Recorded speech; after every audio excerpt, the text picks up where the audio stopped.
इस वीडियो में हम बात करेंगे धारा 201 के बारे में। इंडियन पिनल कोड की जो धारा है, आईपीसी की धारा 201, वो क्यों लगाई जाती है। तो देखिए, अगर कोई केस हुआ है, कोई अपराध हुआ है, तो अगर किसी शख्स को ये पता है कि कोई अपराध हुआ है या उसके पास रीज़न टू बिलीव है, कोई कारण है उसके पास विश्वास करने के लिए कि कोई ना कोई अपराध हुआ है, और उस अपराध में जो सबूत हैं, जो एविडेंस हैं, उनको अगर कोई मिटाने की कोशिश करता है, सबूत को, एविडेंस को अगर कोई मिटाने की कोशिश करता है, तो धारा 201 आईपीसी का सेक्शन उस शख्स पर लग जाता है। अब ये शख्स जिसने अपराध किया है, अगर वो खुद ही एविडेंस को मिटाने की कोशिश करता है, खुद ही, जैसे खुद ही उसने कोई अपराध किया और खुद ही उस एविडेंस को मिटाने की कोशिश की, तो उस शख्स पर जो अपराध उसने किया है वो धारा तो लगेगी, साथ में 201 आईपीसी का सेक्शन भी लग जाएगा। या ऐसा भी हो सकता है कि कोई तीसरा शख्स, जैसे ए नाम का व्यक्ति है, उसने बी नाम के व्यक्ति का कत्ल कर दिया। उसने बी नाम के व्यक्ति का जो कत्ल किया, वो किया किसके साथ? चाकू के साथ। तो जो चाकू है वो सबूत है, एक एविडेंस है।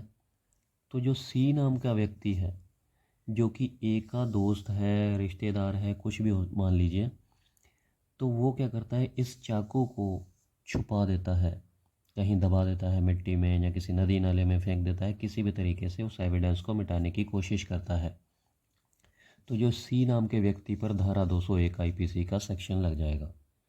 या फिर ये भी कह सकते हैं कि सी नाम का व्यक्ति पिक्चर में है ही नहीं है।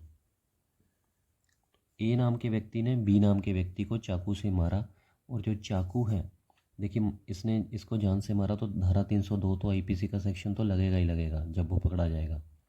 साथ में इस चाकू को अगर उसने कहीं छुपा दिया, तो ए नाम के व्यक्ति पर जिसने अपराध किया है, इस पर धारा 201 आईपीसी का सेक्शन अलग से लगेगा।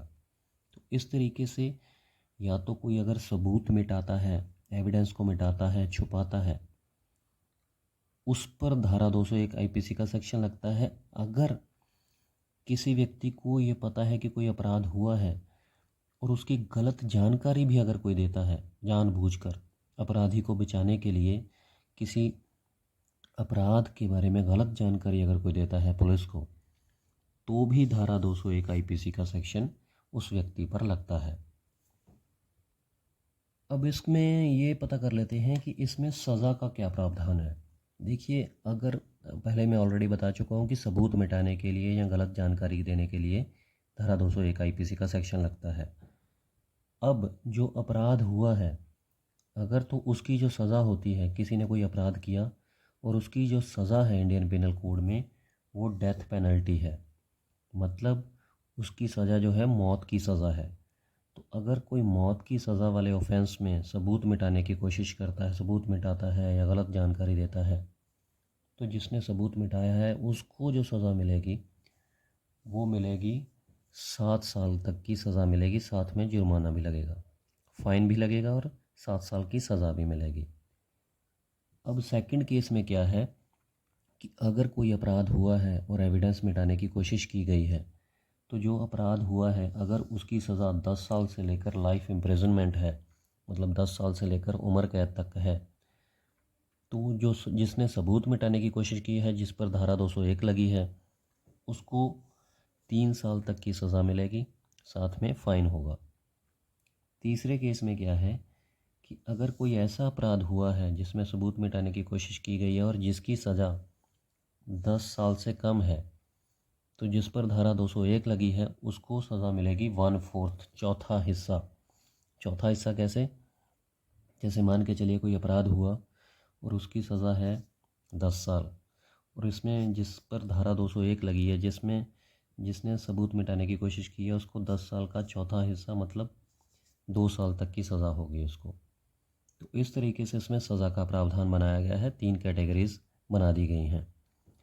अब इसके बारे में और बात कर लेते हैं कि ये एक बेलेबल ऑफेंस है।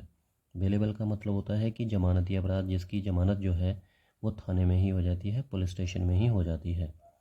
और ये कॉग्निजेबल ऑफेंस नहीं है, नॉन कॉग्निजेबल ऑफेंस है। नॉन कॉग्निजेबल मतलब जो कॉग्निजेबल ऑफेंस होते हैं उसमें पुलिस बिना वारंट के ही गिरफ़्तार कर लेती है। ये नॉन कॉग्निजेबल है, मतलब इसमें पुलिस को गिरफ़्तार करने के लिए वारंट की ज़रूरत पड़ेगी। और ये जो ट्रायल है, पहली 2 कैटेगरीज़ में जो मैंने बताया, जो सज़ा का प्रावधान बताया, तब तो JMIC की अदालत में चलेगा, लोअर कोर्ट में चलेगा, जूनियर मजिस्ट्रेट फर्स्ट क्लास।